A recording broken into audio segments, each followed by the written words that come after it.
But if I was them, I'm like, look, man, like if we have a chance, fire McCarthy, bring in bring in Belichick, but like, hey, you got 2 years. We'll sign Derrick Henry, we'll grab DeAndre Hopkins, and we'll call it for 2 years, just say, let's get it. Greetings and salutations. Happy New Year for the last time. And welcome to the Odd Coaches Podcast. I am your host, Dr. Keith Adams. And with us today on this Top Shelf Tuesday, first of 2024, Captain for Life, Will Cotton. Will, you're joining us all week. How you feeling, man? Feeling great. I'm right inside, nice and warm. I'm not outside, not the 28-degree stuff. I'm very comfortable. All right. And our favorite team leader and bootlegger, Mike King. Mike, how are you, sir? I mean, there's only a couple teams in the playoffs that I don't want to see win a Super Bowl, and one of them's out, so I'm feeling pretty good. Yeah, so on today's show, it's not a traditional format because it's not the best, the worst, and most surprising. We're going to miss 2 games. Actually, it's 3 games now. So we're going to talk about what we can talk about and then keep it moving. So segment 1, let's just go ahead and jump into it. Green Bay versus Dallas. I didn't have that on my bingo card. Green Bay could have won. Dallas could have won. Talked to a lot of my friends who are all Cowboys fans, and the majority of them were very confident that they could beat Green Bay, but a couple of things came up in our regular conversations. Dallas's run defense is not very good, and neither was Green Bay's. And Green Bay had the audacity in this era of football to say, we want the ball first. So, Mike, I'm going to save Will for last because he's got a lot of fire to throw out. So, what were your thoughts on the Green Bay Dallas game? You can't give up 48 points if you're a defense first team. I mean, you're a defense. Defense is the thing. You got Parsons on a cheap contract because he hasn't gotten his real money yet. Soon you're going to pay him like a quarterback. And you gave up 48 points. 48. To a team that Tommy DeVito beat a month ago. A month ago, Tommy DeVito beat that team. That's bad. Wow. It's bad all the way around. And they got 32, but a lot of those points were in garbage time when the Packers had the backups in. So I'm not going to say that offense gets any credit because first you gave them points to a former Terp. And then you score when the other team's not trying. So it's just a loss all the way around. Coach, there's going to be a lot of changes. It'll be fun to watch. And speaking of changes, Will, what did you think about the Green Bay Dallas game?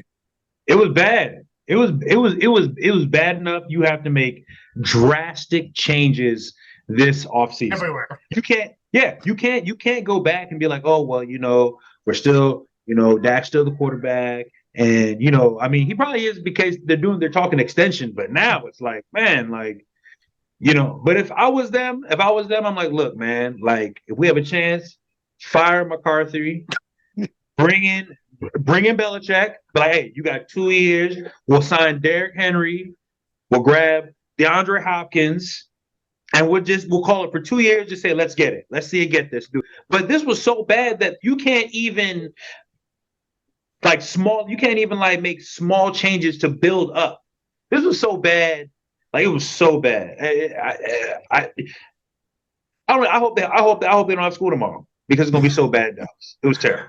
So one of our correspondents, Jake Schaller, former sports reporter in DC and Denver, said, and I'm quoting him, one of the most unbelievable no-shows I've ever seen, and he covered the Broncos. So, wow. Man. Mike, how are you feeling about the Belichick line that Will threw out, man? Any thoughts on that? Any team going after Belichick is just giving up. If I'm Belichick, I want to go somewhere because I want to prove that it's not Tom Brady. Because right now it just looks like Tom Brady was the guy and it wasn't him. But I think if he's going anywhere, I think Chargers would be the fit because they've got the QB and Belichick can work on the defense. But I mean, personally, I don't want a plus year old coach. Hey, buddy, we're social studies teachers. We don't do ageism. Ben Franklin was 80 something and still flying kites. But anyway, all right. Houston beat Cleveland. DeMeco Ryans and CJ Stroud became the third rookie coach quarterback duo since 1950 to win a playoff game. CJ was the first quarterback drafted in the top 2 since 1967 to start and win a playoff game in his rookie season. And he also became the youngest to win a playoff contest, passing Michael Vick. Will, what are your thoughts on Houston beating Cleveland? It's a great story. It's a great story. It started with the draft when they were hating of CJ Stroud and saying that he was bad on the Wonderlic and he isn't good. And even I added in like Ohio State quarterbacks, not very good. And that was right there on that bandwagon, you know what I'm saying? And even coming into this the season, people are saying Houston, they're gonna be like, oh man, it's gonna be an ugly year in Houston, and it's gonna be right there picking where they're again, right? And then the first or the top 2 picks. And man, they just, you know, they had a couple of games that were rough, and then they kind of blew the doors off, man. You know, respect to Coach Ryan, respect to Stroud, respect to Jeremy Tunsil, who became, remember, everyone was making fun of him because he was smoking weed and all this stuff, and he can't focus, and he is probably one of the best left tackles on the game right now. The defense is looking good. The guys just look like they're playing well, that they want to play for Ryan. I don't know if they have the firepower. I don't have their firepower or the really just the next energy to get them to the next round. But man, let me tell you, to be honest with you, they could beat Baltimore. All right, they could. So Mr. King, Houston beating Cleveland, and that's a done deal that they're going to play Baltimore next week. Is that correct? Depends on the Steeler game. Okay. So, all right, go ahead, Mike. So it starts with a 39-year-old head coach. Some new ideas were brought into the. I'm one of the people who also, like, I saw CJ Stroud play in college a lot. I'm a Maryland fan. He wasn't very good against Maryland. Barely beat Maryland when he had 4 number 1 pick wide receivers on that team, and Maryland was right in the game at the end. But it's the best story there is, just watching CJ Stroud play. And when I'm hoping for that they get Baltimore. But it's funny, the NFL is different. The NBA, you get a young team and everyone just says, well, they need to lose first. They have to lose. They're too young. It's impossible to win. You have to lose to become what you can be. Same thing in the NHL. You have to lose. You have to learn how to be a playoff team. NFL, you don't have to learn how to do anything. You just do it. 1 year you stink, and 1 year you're Super Bowl champ. NFL's different. So I wouldn't want to play Houston. You look at the teams that are probably going to be left. Houston looks like the worst of the 4 by far. If we get the results we expect tomorrow, but I still wouldn't want to play them. They don't know that they're not supposed to. They don't know what they don't know. House money at this point.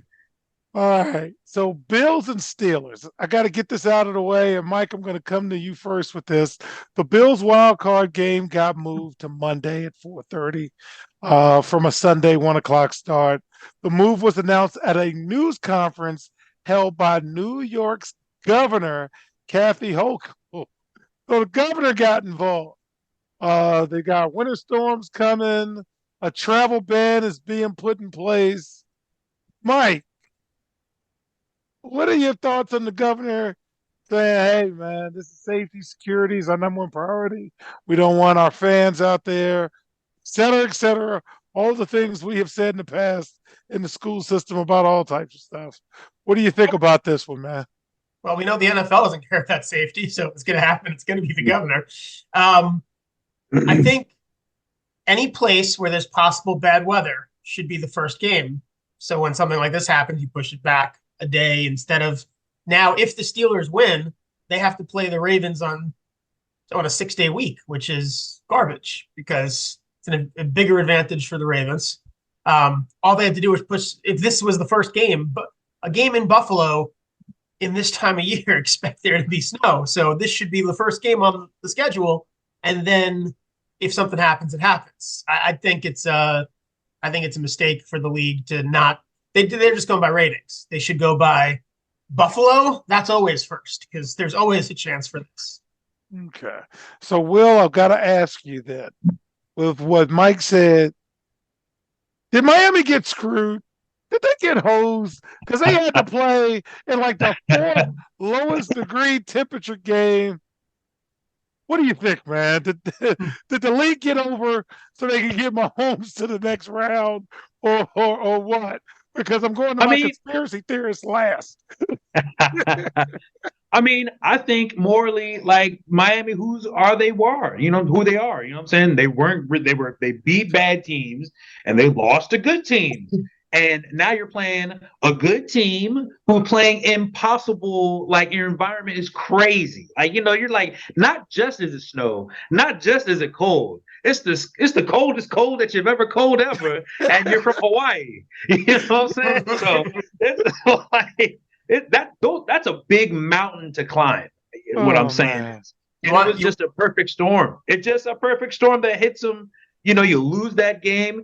The previous game, the game that they were supposed to win against the Ravens, or they had a good chance, and they got blown out, and they lost 2 back in a row, and that puts them right in Kansas City. And now they know that their goal next year is to win, to be in the home, at least to win the division, because you need that ability to play in Miami because you can't play in Buffalo, can't play in Kansas City, can't play in Cincinnati, can't play in Baltimore. And we've had great weather in the last couple of years, but you never know what you're going to get. So they didn't get hosed, man. They couldn't do it. The mountain was too big. Mike, did Ben screw Brett or did Brett screw Brett? Well, what do we have with this, man? Should they have even played that game? Oh, yeah, they should have. Because I think back to Tom Coughlin's face freezing. That becomes a historic moment. Now you've got Andy Reid's mustache frozen. It's historic. This is stuff that's going to live on. So you have to have games like that. If otherwise, just build a dome for every team, and we'll never have any interest. There's no conditions. It is what it is. Like this what makes it fun. And beat the Ravens, you get to play Miami. I don't feel bad for you at all. You could have done it. You knew every other team is cold weather. If you want the advantage, win the game. Right. So fans, please know that obviously we won't be able to cover the Pittsburgh game. Rams and Detroit are actually warming up as we speak, and I can't wait for the Eagles and the Bucks. But we'll talk about all of the divisional round games next week that take place on Saturday and Sunday.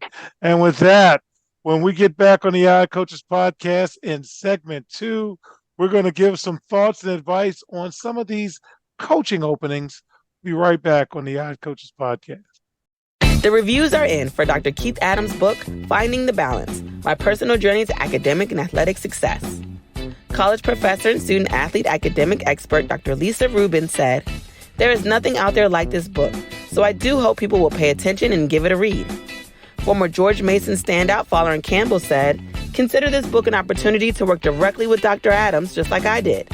I assure you that there will be something you can take away that will be useful to you throughout your personal journey."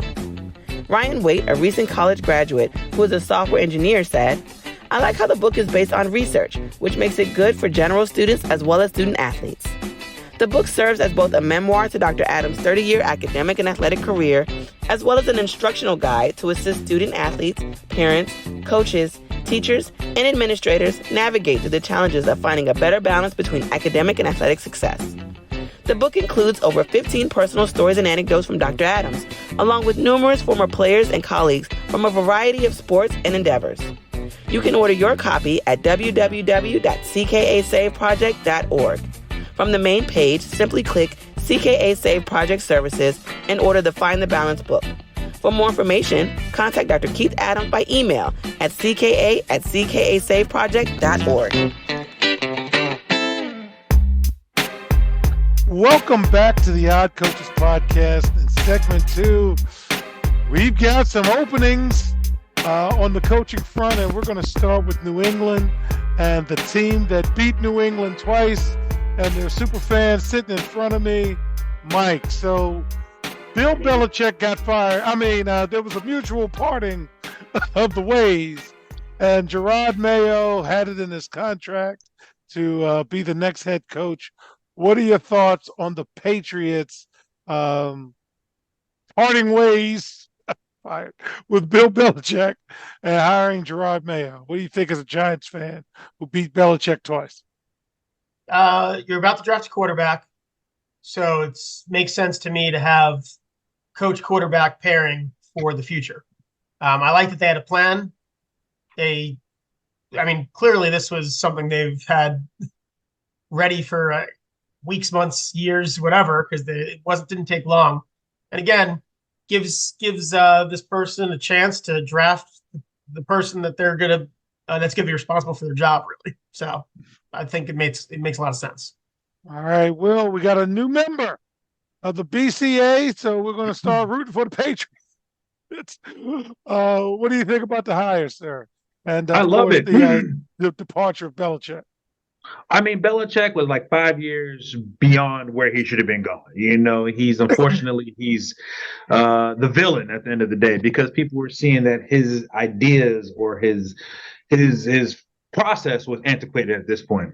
I love it. And this new vibe of NFL teams coaching former linebackers, that seems to be a great thing because it worked for guys. Dan Campbell was a linebacker. Antonio Pierce was a linebacker. DeMeco Ryan was a linebacker. I think Campbell's tight end, right? The others are linebackers. Was he tight end? I thought he was a linebacker. But these young players who played, they have great energy and they go in and they just get it done, man. So I love it, man. And New England doesn't have to change anything. They're still a defensive team. They're going to have a defensive head coach who's probably going to be a defensive mindset kind of team. And then you can bring in a guy and manage the offense, because offense is the easy part. So I think it's a great hire. And keep it moving. Business as usual. All right. So the Atlanta Falcons, and fellas, you have the list of coaching candidates according to media reports. Mike, if you had an opportunity to advise Atlanta, who would you have them pick? Belichick, right? Why is the Panthers defensive coordinator on the list? Who would want anything to do with the Panthers? You become prisoner of the moment, right? Like Ravens, if you're a Raven, that looks attractive. Going back to the players thing, Aaron Glenn, Lions defensive coordinator, because the coach is offensive minded. So he's running the defense. And he was a great player. So Aaron Glenn, Mike McDonald, either defensive coordinator from one of those teams, although Ben Johnson offense, because it's an offensive. Atlanta's got some weapons. You got a running back. You got Bijan. You got Kyle Pitts. So there's the two schools of thought. The two schools of thought. If you get like the offensive guru, you got the pieces, or if you could find anybody to run that offense because you have so much talent. If you get the defensive guy to get that defense going, then you're fine. All right. So, Will, you are advising the Carolina Panthers. You've got a lot of people on that list. Who would you look to hire, sir? I think you got to go OC. If you're really like investing in your quarterback, you got to find a guy who's understanding the offensive structure that you're going to build and teach this man like Obi-Wan and Luke. You have to teach it to him. It has to be a connection. It can't be like, a DC who comes in with his culture and you're trying to build up, a second-year quarterback. So I'm looking, Brian Callahan, I think is great. I think between Burrow and Browning, I think is the quarterback for the Browns. The Bengals. The kid was playing ball. The guy was playing ball. Let's call it, and he's a young guy too. So that's the guy that you can bring him up. I don't know about Frank Smith. I think he's kind of good with the coach that he's with, so I'm not going to say anything. But Ben Johnson, I mean, that guy knows how to slang it. So if anything, you'll have a scheme that you can build around that. But if they're going with Panthers, you got to go OC. You can't go defensive. It doesn't make sense in my opinion. All right. So some of these teams don't have a list, but Pete Carroll, the oldest coach in the NFL, but you would never know it. He signed a 5-year contract extension in 2020. And Will, as I am fond of saying, it rarely ends well. He finished his career in Seattle with a record of 137, 89, and 1, and one ill-advised slant pass. But we'll find out who the candidates are with Seattle and talk about it on next week's show. So now, both of you will be able to comment on this. The Washington Commanders made it official. Ron Rivera's out. Kind of a nice guy, by the way. And they did hire a GM. We'll talk about the GM in segment 3. But Will, as the closeted Washington Commanders fan, who do you want? List, no list? Who are you bringing in, sir? Man, it's tough. It's tough. I'm looking at the list, and I mean, nothing stands out to me. Nothing like stands out like we got to get him. We got to get him. But I will say I would like to have a young coach. I would like to have the age of like 40 to 55. You know what I'm saying? Like right in that young range right there where you're still working, and your kids are old and you don't got to worry about be there. And they, your kid's 33 years old. Let's keep moving. Like, let's do our thing. I want that. So I'm hoping, I don't know how old they are, but I guess Ben Johnson, if you're looking for, it depends who you draft. If they draft offensive, Ben Johnson. If they don't, I like Mike McDonald. I think he's tough, but you have to see the thing about McDonald is you have to give him studs. They got him 2 really great linebackers in the Ravens, and that kind of puts them over the top. So do you really have to get 2? Yeah, exactly. So do you really have to put that talent around him, or can he build it from scratch? It depends on what you want to do. But if you're talking about the safe one, I would say, and even Dan Quinn. I mean, for real, he only stopped up because like everybody was balling on the Dallas. It wasn't like his scheme was amazing or anything like that. So we'll see. But Ben Johnson, I think, has a great chance of being the coach. He's a hot coach right now. He's unknown, so you have no tendencies that people can, look at or whatever. So that's my guess. All right. So, Mike, you're in the same division. You're going to see these guys twice a year. And quite frankly, you've had it quite easy over the last couple of years with them. Who don't you want? Because that's probably the best fit. So I would rather them take a defensive guy because they're about to draft a quarterback. So I'd rather them not put that quarterback in a good position. If I'm looking at the list that has been announced, I think the one that's kind of interesting, it probably won't happen, would be the Texans offensive coordinator, who was on the Commanders, or was in the Commanders organization. Another one? As a video assistant in his first job, and then he's only been an offensive coordinator for a year, but he was an offensive coordinator with a rookie, and they won a playoff game. He's younger.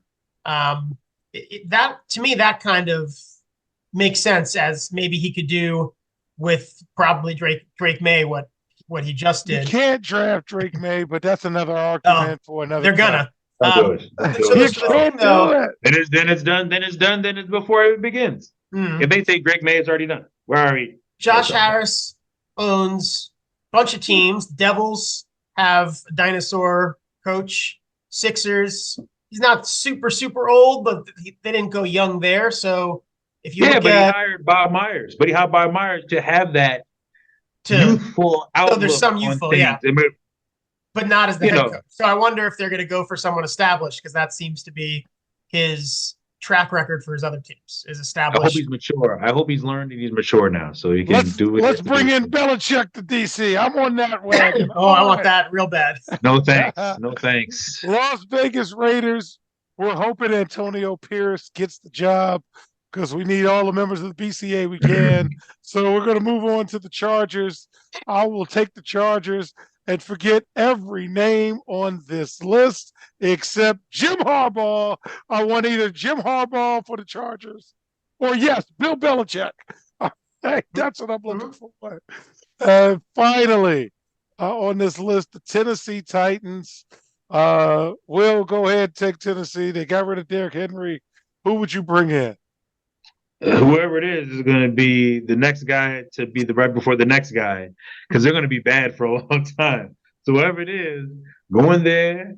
I guess Antonio Pierce, get your bag real quick because you're going to be out real quick. You don't got it right now. You don't got it. You know what I'm saying? And I wouldn't be. I mean, they don't have much.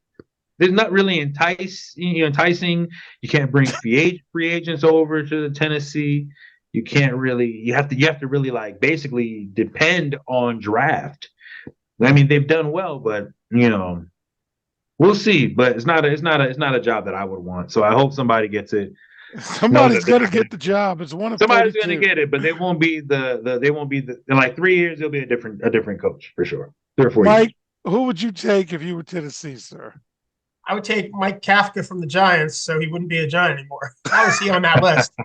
Giants offense was terrible. It was terrible. Addition by subtraction. That's how you get bitter, man.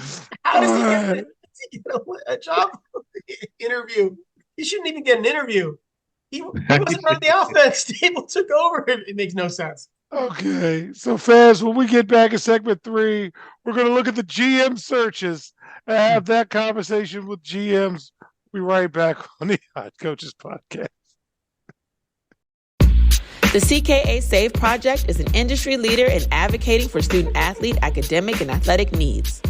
Through academic and athletic enrichment, the CKA SAVE Project is on the forefront of the issues facing 21st century student-athletes.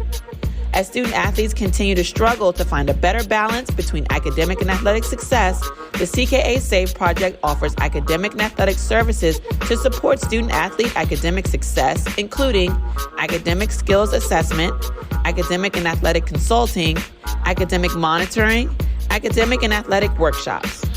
For more information or to schedule a free consultation, contact Dr. Keith Adams by email at cka@ckasaveproject.org.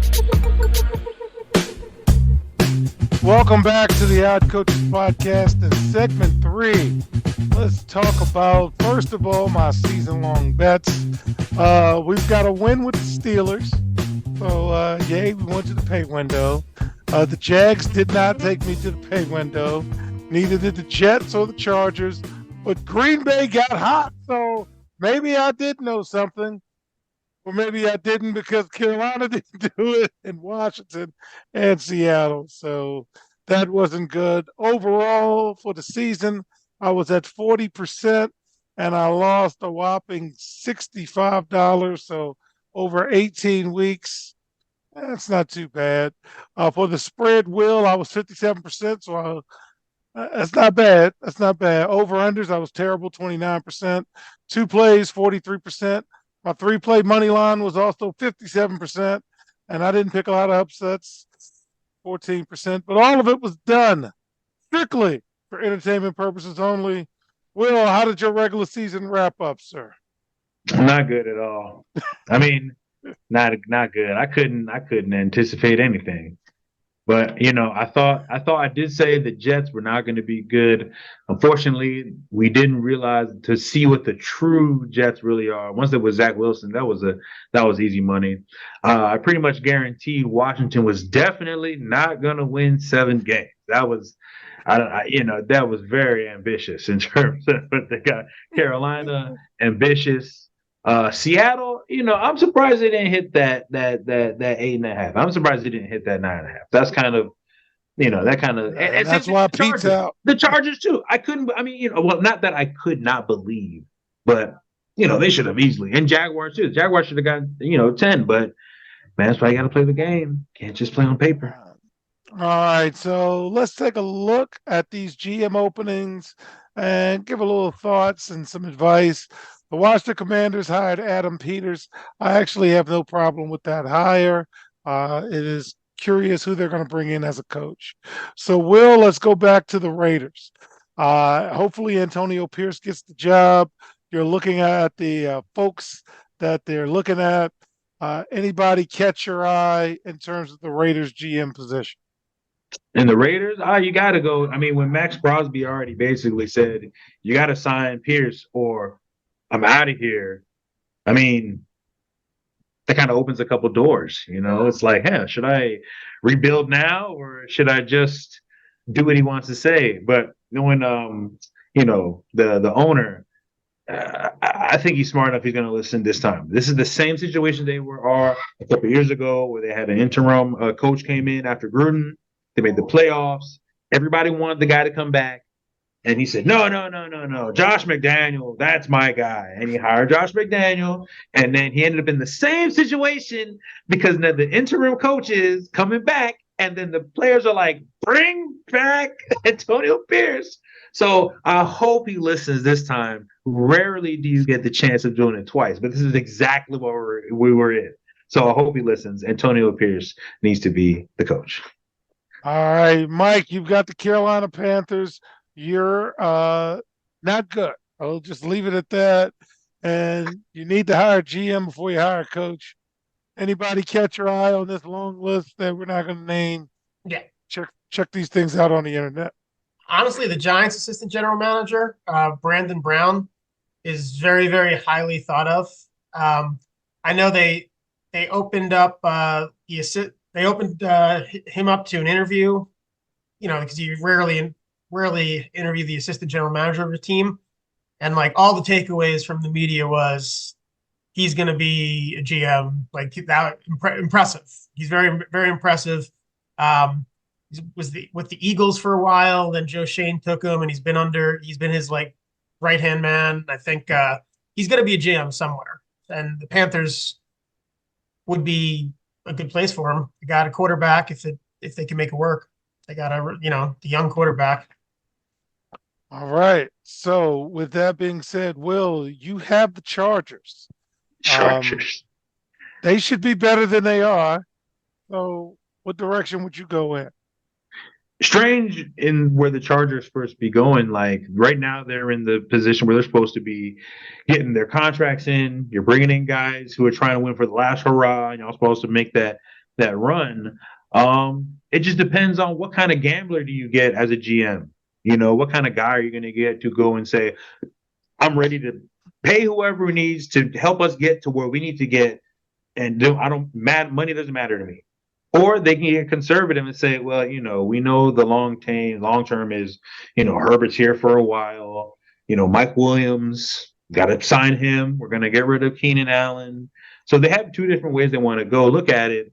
I would say, you have Herbert for 10 years with money that's going to be flexible. I say go for it right now. Go while it's young.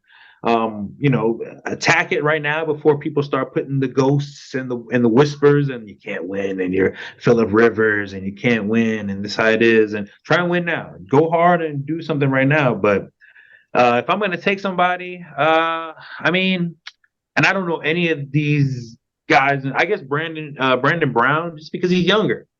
And he's like, man, this is my second job. I got to do something because I ain't going to be out here much longer.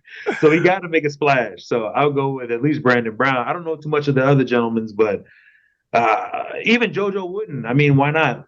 If you really want to just say, okay, if you're going to put all the money into the team, give him what he needs, let him flop. It's very cheap firing. So I would say probably Brown or Wooden is my choice. All right. And for the New England Patriots, I'll take that one. You have your coach. Belichick did so much. I am very curious to see who they will pick as a GM, but my guess is it's going to be a puppet. That's just my guess, but we'll find out. So now, closing thoughts.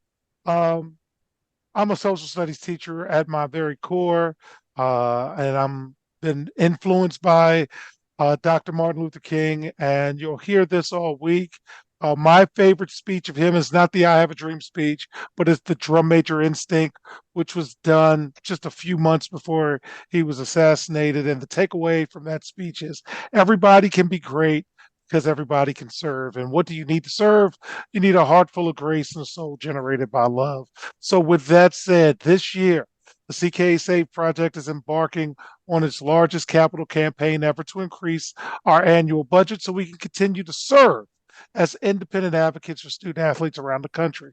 We're planning a formal rollout around President's Day weekend, so stay tuned to it. And it's unique that I have two people who were around at the start of this. Mike King and I worked together, and I remember saying, Mike, my players told me I could do this, and you're like, go ahead. Mm-hmm. So, Mike, can you share any quick thoughts, since literally you've been around since the inception of CKA, any of the work? Heck, I had you working some tournaments, if I'm not mistaken. Any thoughts you have before we wrap up? Been fun seeing it grow over the course of 15, man. 15 years. 15 years, wow. Yeah, it's been fun seeing it grow and move on to like different avenues, and now getting to be part of the podcast and talk about it. All the stuff we used to talk about in the department. Mm-hmm. Yes. And offline, I got to tell you about this on the cruise. They sang Toto's Africa, and I popped just a little bit more than everybody else because I said, I can't call Mike. That's his song. And Will's going to be with us all week. Will, anything you want to say about the work we've done? And again, you are theory in the practice. You are a team captain, and I get to hang with my players as adults. It's one of the coolest things out there. Any thoughts you have before we wrap up? Well, it's great that, we hear all of these, like NCAA is making all these changes and policies and things like that. And it's refreshing to see that CKA actually looks at the student athletes. There's a lot of people who don't even mention the word student athletes when they're talking about college athletes. So it's refreshing. It's a great project to work on. You're always going to have enough people to work on and manage and show them the right way to do things. And one of the biggest things for me is just not even as an athlete, just as a man, growing up, learning those things that we talked about, how you manage things in your organization. And sometimes your organization is your family. Definitely a lot of lessons I learned, growing up. So definitely a lot of work left to go. But we're great where we're at now, and I'm ready to look forward to the future, and I'm excited. Let's go. All right. So on behalf of our cavalcade of stars, I'm Dr. Keith Adams saying thank you for listening and or watching the Odd Coaches podcast, and we will see you on the sidelines. Until next time, take care. The Odd Coaches podcast is sponsored by the CKA Save Project. The CKA Save Project is an industry leader in providing student-athlete academic and athletic support. From assessing student-athletes' academic and athletic skills, to measuring and monitoring student-athlete academic progress, to improving student-athlete time management and organizational skills, the CKA Save Project provides wraparound services for student-athletes from middle school through college. For more information, visit us on the web at www.ckasaveproject.org or schedule a free consultation with Dr. Keith Adams by emailing cka@ckasaveproject.org. We hope you enjoyed today's show. The Odd Coaches podcast drops new episodes every Tuesday through Friday on most weeks. Make sure you subscribe to the Odd Coaches podcast on Apple Music, iHeartRadio, Podbean, Spotify, and YouTube. Follow the Odd Coaches podcast on Twitter and Instagram at Odd Coaches. Follow Dr. Adams on Twitter and Instagram at CKA Save Project. In addition, follow Coach Mike Francis on Twitter and Instagram at Coach Franchise, spelled Coach Franchize. For more information about the CKA Save Project, please visit them on the web at www.ckasaveproject.org. See you next time on the Odd Coaches podcast.